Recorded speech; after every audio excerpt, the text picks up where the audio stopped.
Eh oui, dès le réveil, on grimpe. C'est la philosophie de ce chemin. Soit tu grimpes, soit tu marches sur la route. Voilà. Et là, nous nous dirigeons vers le temple 52.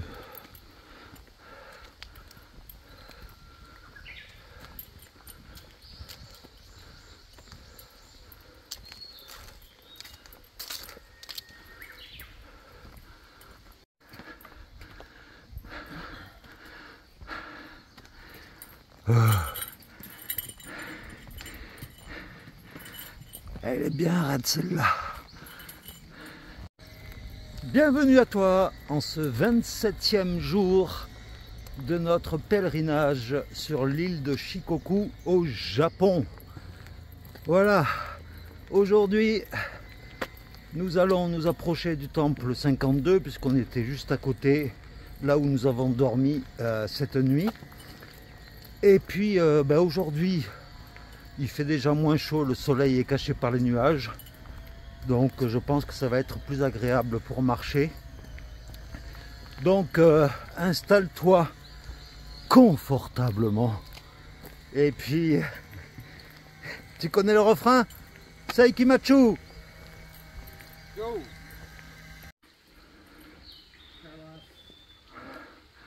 On est en pleine forêt.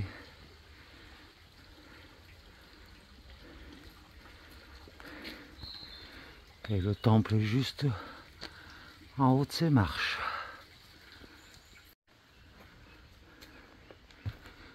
Et voici le temple 52, Tai-Sanji.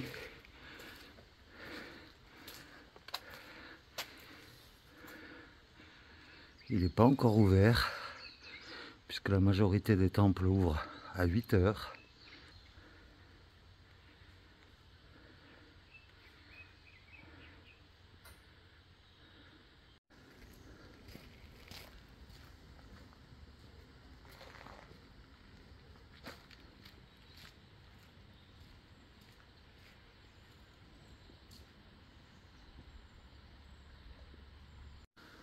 Alors pour information, si jamais tu te rends ici au temple 52, eh bien pour obtenir le tampon et la calligraphie, c'est pas tout à fait, c'est pas en haut où il y a le temple, c'est 250 mètres plus bas, une petite allée sur la droite et le bureau est juste là-bas au fond. Et pour information, à côté de chaque bureau où on obtient les calligraphies, il y a un QR code avec le numéro du temple. Et si tu scannes ce QR code, ça te donne plein d'informations sur le temple. Et je vais t'en donner une tout de suite de petites informations.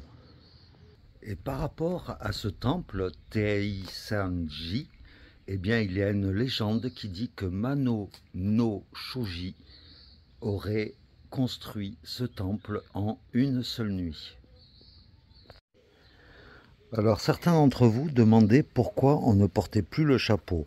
Alors le chapeau il est attaché au sac, mais le problème de ces chapeaux, regarde, c'est une armature en fer et elle s'est cassée assez rapidement. Alors j'ai essayé de la réparer mais ça n'y fait rien. Et le problème c'est que ces armatures en fer, en fait ça donne mal à la tête quand tu le mets. C'est pour ça que j'avais mis au départ mon tour de cou autour de ces barres en fer. Mais voilà, c'est pas très solide comme chapeau. Et puis sous la chaleur, ça tient horriblement chaud. Donc c'est pour ça qu'on a opté maintenant pour un foulard que l'on nous a offert dans un temple.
Et voici Enmyoji, le temple numéro 53.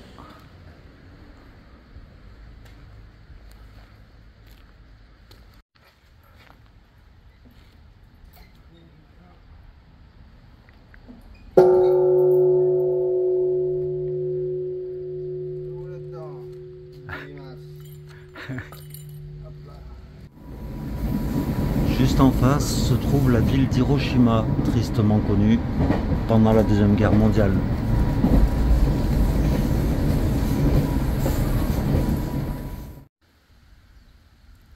Une petite pause s'impose.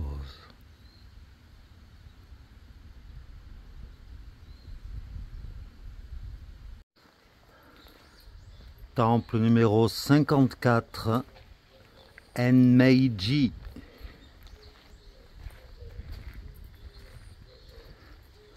Sous un soleil de plomb qui est revenu.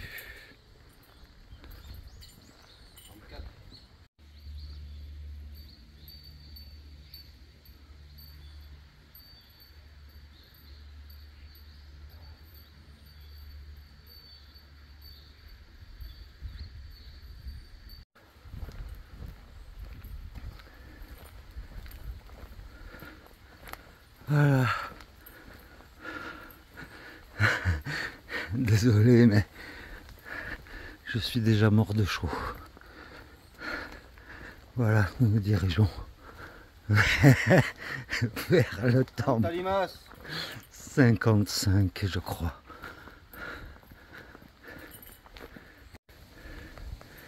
Même en ville,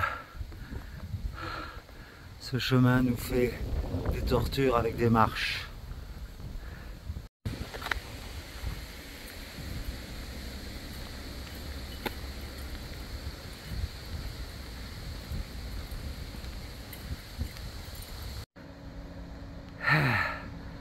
Nankoboji, c'est le temple 55.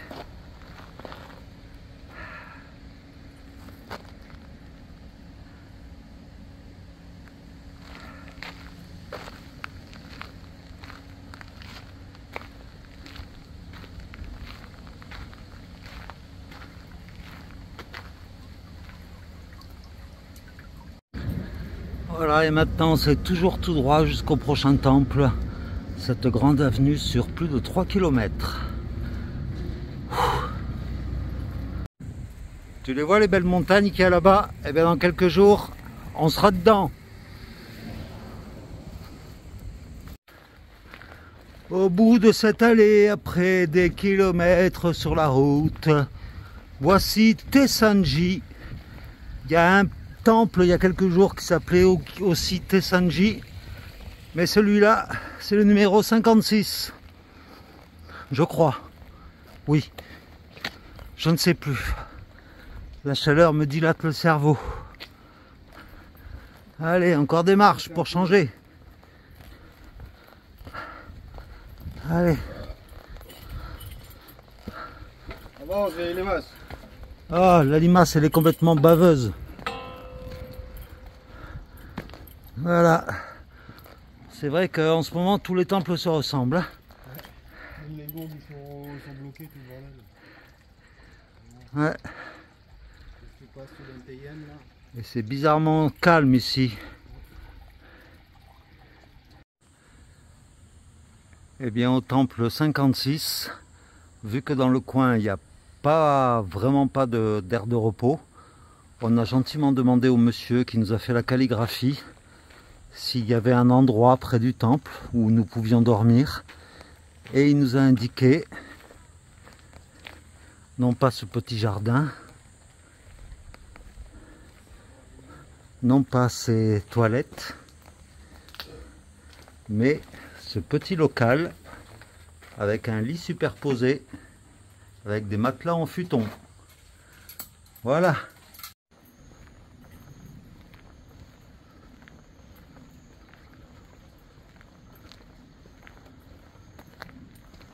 Eh oui, salut à toi. Eh bien oui, une nouvelle journée commence. Et dans cette vidéo, tu auras droit à 2 jours de marche sur ce pèlerinage de Shikoku au Japon. Et là nous avons donc quitté le temple 56 où nous avons passé la nuit. Et pas très loin d'ici, il y a le temple suivant, le 57 bien sûr.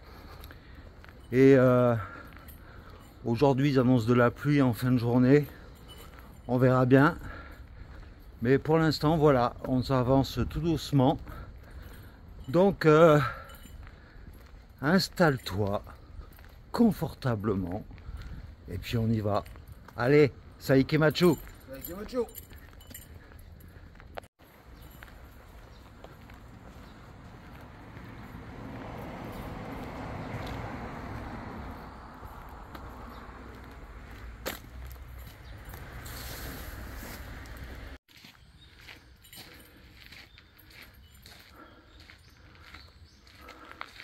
En ce nouveau jour de marche, voici le temple numéro 57 qui s'appelle Eifuku-ji.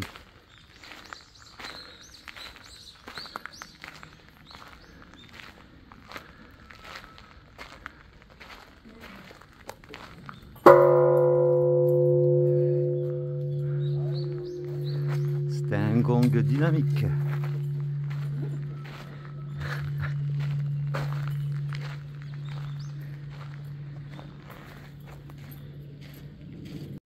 Et bien dans ce temple, Eifuku-ji, vu qu'on est tout près de la mer intérieure de Seto, et bien ce temple est dédié à la protection des pèlerins à la fois en mer et sur terre.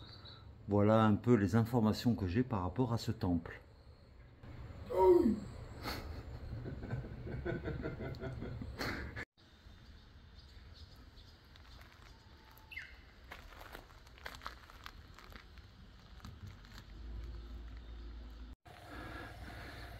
Il se pourrait bien que le prochain temple où nous allons, il est là-haut, perché sur la colline.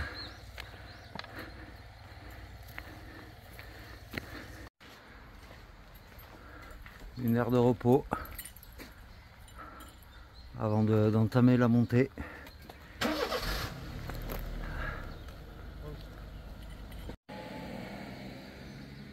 Et voilà, une belle petite vue de la ville durant notre ascension. Et pour l'instant, eh bien l'ascension se fait essentiellement par la route.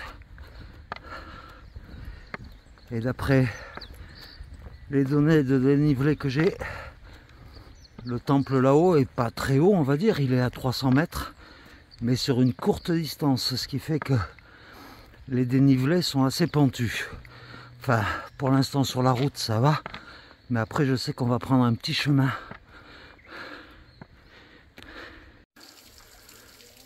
Et voilà maintenant le petit chemin en forêt.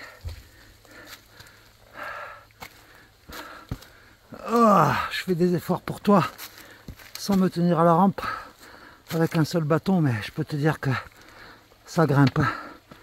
Voilà, tu peux voir là-bas les escaliers qui continuent à monter. Et nous voilà enfin arrivés à Senryū-ji, le temple 58.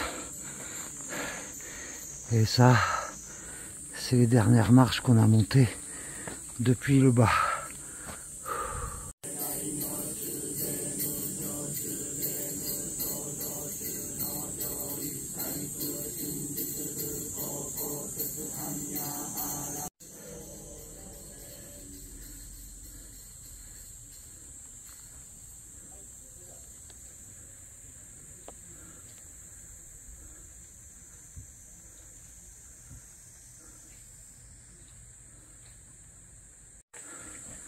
Et voici la belle vue que l'on a du haut de ce temple. Au fond là-bas tu aperçois la mer intérieure de Seto et une ville qui est en bas. Et juste à côté du bureau pour se faire la calligraphie, une coquille Saint-Jacques.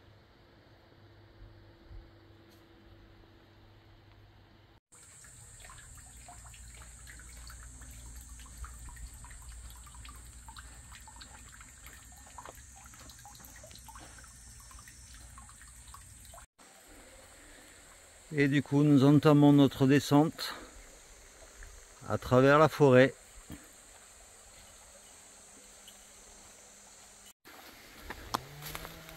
Et du coup, les chemins comme ça, nous les apprécions parce qu'ils sont rares sur ce chemin de Shikoku. Donc,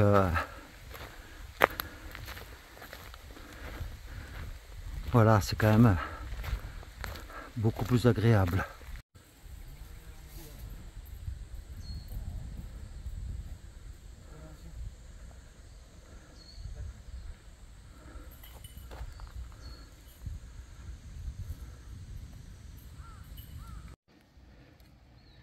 Un chemin assez accidenté dans la descente, donc prudence, il faut vraiment regarder où on met les pieds. On se croirait presque en Provence.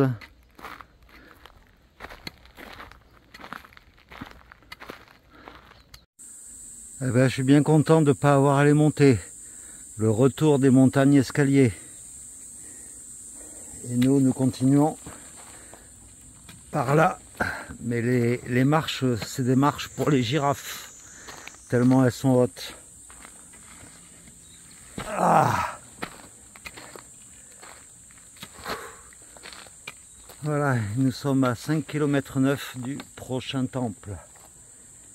Et on continue la descente. Nous sommes toujours dans la descente et là, nous sommes dans une forêt de bambous. Ça, c'est exotique. Ça, c'est du chemin tropical.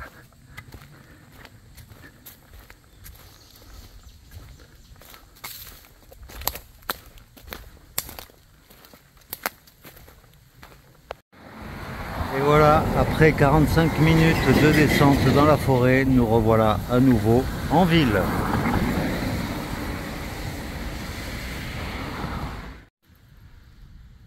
Temple numéro 59. Et celui-là s'appelle Kokubunji.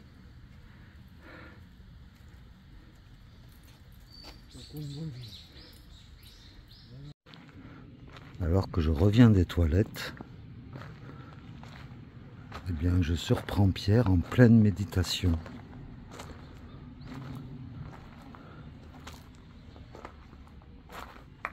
Tu es en communication avec qui? Si Gentil Limas ne veut pas avancer, coup de pied dans sa gueule. C'est le dicton du jour. Hey, arrête de me filmer là, putain, t'es chiant toi. Alors, dans les commentaires, certains m'ont demandé de faire un petit point sur nos calligraphies et nos tampons sur notre carnet de pèlerin. Donc, comme tu peux le voir, c'est carrément un livre.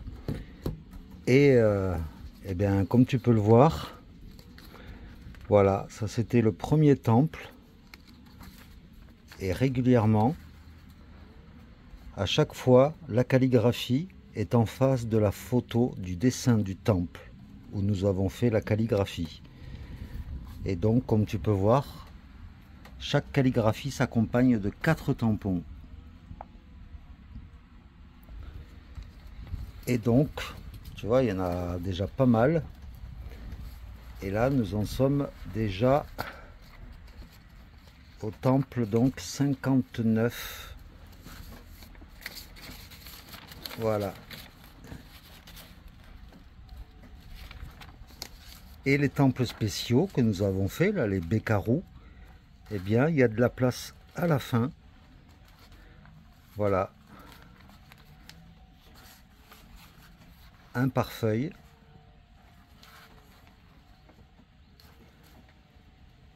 Et à la fin, je peux te dire que ça va faire un beau livre. Et il faut savoir que dans chaque temple également, on te remet 2 petites feuilles, enfin une feuille, voilà, avec donc un texte en rapport avec le temple et une petite vignette cartonnée. Et là, c'est donc le temple d'aujourd'hui et le temple de tout à l'heure. Voilà. Et j'ai l'impression que ces petites vignettes là Ça illustre un peu le voyage de Kobodaishi lors de son pèlerinage. Donc voilà, c'était un petit point sur notre carnet de pèlerin. Tu vois cette petite rivière là qui coule? Eh bien nous allons l'accompagner jusqu'à la mer. Elle va se mélanger à l'eau salée de la mer et nous pourrons lui dire adieu. Va petite rivière, va vivre ta vie d'eau salée là-bas au fond dans la mer. Parti pour des kilomètres et des kilomètres de ce nouveau décor. Voilà, exactement. Chose à moitié, c'est soit 3 jours de route, 30 km de longeage de côte, 10 km dans la forêt. Pas les choses à moitié. Sauf que là, nous ne sommes pas face à l'océan, comme c'était le cas dans le nord, dans le sud de l'île. Là, c'est la mer intérieure de Seto qu'elle s'appelle. Et en face, tu as plein d'îles. Et puis l'archipel du Japon également. On parlera à bout d'air. Bon, c'est un peu dommage qu'ils aient mis des cubes comme ça là sur la plage. Mais bon. Et nous nous dirigeons vers là-bas, là-bas. Voilà ce qui me fait faire encore, regardez, il me fait le tirer là dans une calèche là. Ben ouais, mais elle a basculé la calèche. Voilà, Eh, t'as fait aventurier. aide-moi. Bon, moi je vais au distributeur. Mais qu'est-ce que tu fais quand là, hein? Je suis comme une tortue là. Mais qu'est-ce que tu fais là, hein? Ouais, mais je suis T'as essayé de t'évader avec cette charrette, hein? bloqué. Non mais il est lourd mon sac, aide-moi. Oui. Bah, enlève-le peut-être. Ah non, t'arriveras pas, tu vas te faire mal là. Hop. Et essayer de s'évader avec cet appareil là. Je l'ai vu, j'ai surpris, je vais jeter une tongue de loin, bam. Ouais. On dira pas qui a eu l'idée. Voilà. Et voilà sur le chemin la première aire de repos d'une longue série. Puisque là, regarde cette aire de repos, elle est carrément avec un accès direct à la plage. C'est quand même sympa, non? Et avec un hôtel abandonné juste à côté. Alors, nous sommes devant la mer intérieure de Seto. Et il faut savoir que rien qu'au niveau de cette mer qui sépare en fait l'île de Shikoku au continent japonais, eh bien, il y a plus de 1000 petites îles, comme tu as pu les voir un peu plus tôt dans la vidéo. Donc c'est pour une petite mer comme ça, avoir autant de petits îlots. D'ailleurs, on en voit également là où nous sommes. Et c'est impressionnant. Voilà, c'était le petit point géographique. Alors ce qui est étonnant ici, c'est que la plage, elle est juste là derrière. Et on a croisé 2 hôtels abandonnés qui étaient fermés. Et là, toutes les maisons que l'on longe, qui sont pourtant en bord de mer et tout, eh ben, il n'y a pas âme qui y vive, quoi. C'est quand même étrange. Donc si jamais tu veux investir dans le coin, avec une maison en bord de mer, ben, n'hésite pas. À mon avis, ça doit être à un prix intéressant.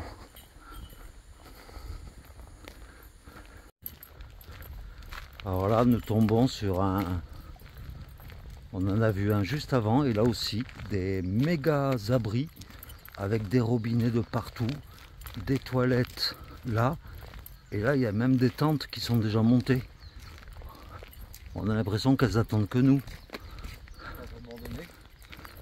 Bah ouais, des tentes abandonnées. Bah ça y ressemble, il n'y a pas un chat. Il n'y a personne ici.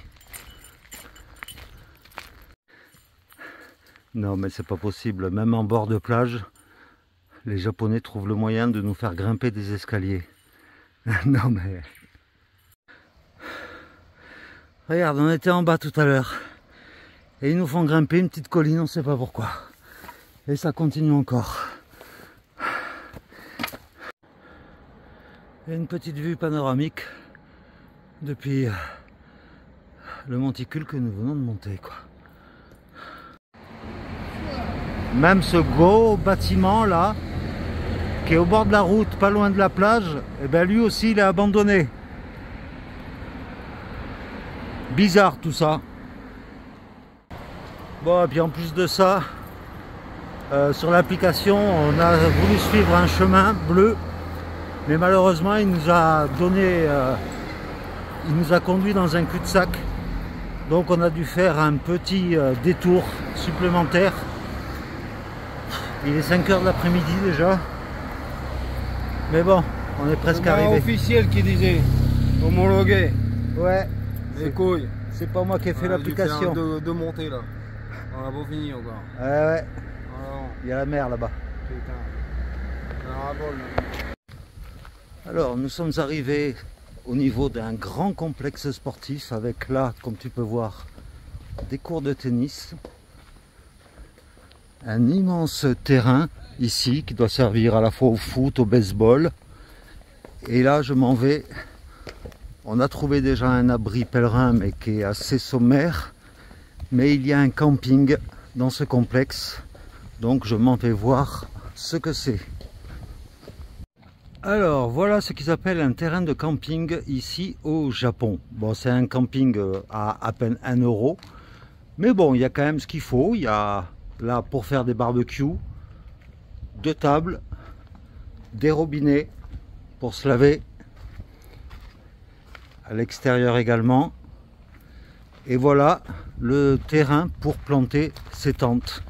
C'est sur du sable plus ou moins dur et avec des tables un peu partout.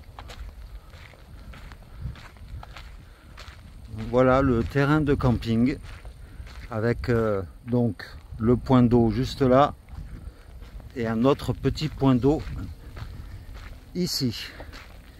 Et il faut savoir que là, juste derrière, il y a une digue infranchissable puisqu'il y a la mer juste derrière.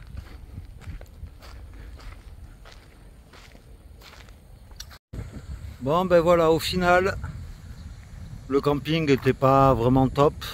Le sol était trop dur, donc voilà. Tu as des toilettes, le bâtiment blanc qui est juste là. Bon, il y a beaucoup de vent hein, ce soir, on est au bord de la mer. Et ça se ressent. Il y a de la pluie de prévu cette nuit en tout cas. Et donc moi je vais dormir comme à l'accoutumée sous un abri, comme ça, à la belle étoile, sur la table. Et Pierre lui a installé sa tente juste à côté ici.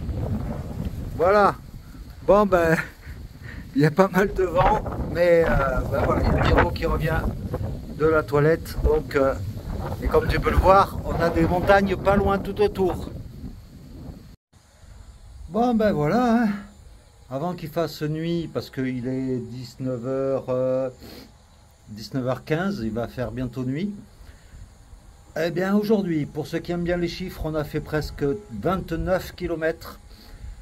Donc on a bien marché, on pensait moins. Et puis donc ben là, on s'est installé là comme... voilà, la tente de Pierrot est là. Moi, je vais dormir sur la table ici. Et puis, demain, on va se diriger vers le temple suivant. Enfin bon, hein, c'est un peu pareil dans toutes les vidéos, hein, tu vas me dire. Mais voilà, sauf que le temple suivant, il est à 800 mètres d'altitude. Donc, on prendra le temps qu'il faut, mais on y arrivera. Enfin voilà, j'espère que cette vidéo t'aura plu. Et puis Pierrot et moi, eh bien on te souhaite une bonne soirée, une bonne journée. Et puis on te dit à demain pour de nouvelles aventures. On se talimas. Voilà. Allez, ciao, à demain.